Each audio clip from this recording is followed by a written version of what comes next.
இன்றைய காலகட்டத்தில இருக்கக்கூடிய உணவு முறை மாற்றங்கள், அதே மாரி அதிகமான வேலைப்பளு இருக்கிறது, சரியான தூக்கமின்மை, இந்த காரணங்களால மன அழுத்தம் அதிகரிக்கிறத பார்க்குறோம். இந்த மன அழுத்தத்த நிர்வகிக்கக்கூடிய ஒரு டீ எப்படி தயாரிக்கிறது? அத பத்தி தான் நம்ம இன்னைக்கு பார்க்க இருக்கிறோம். ஸோ மன அழுத்தத்த சரி செய்யறதுக்கு கொத்துமல்லி, அது கூட சீரகம், அதிமதுரம், அது கூட நம்ம கருஞ்சீரகம் எடுத்துக்கிறோம். இந்த 4யும் ஈக்குவல் குவான்டிட்டி எடுத்துட்டு, அத நீங்க லைட்டா வறுத்துட்டு பொடி பண்ணி வச்சுக்கோங்க.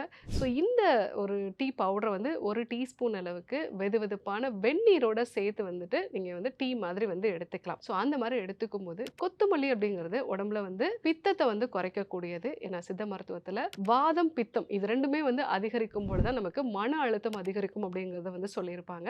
ஸோ இந்த கொத்தமல்லி அப்படிங்கிறது பித்தத்த குறைக்கக்கூடியது. ஸோ அடுத்ததா ஜீரகம் அப்படிங்கிறது, இந்த ஜீரகமும் பித்தம், வாதம் இது 2யுமே சரி செய்யக்கூடியது. அதே மாரி அதிமதுரம் அப்படிங்கிறது வாத, பித்த, கஃபம் இது 3யுமே சரி செய்யக்கூடியது. கருஞ்சீரகமுமே நம்ம உடம்புல வாத, பித்த, கஃபம் இந்த 3யுமே சரி செய்யக்கூடியது.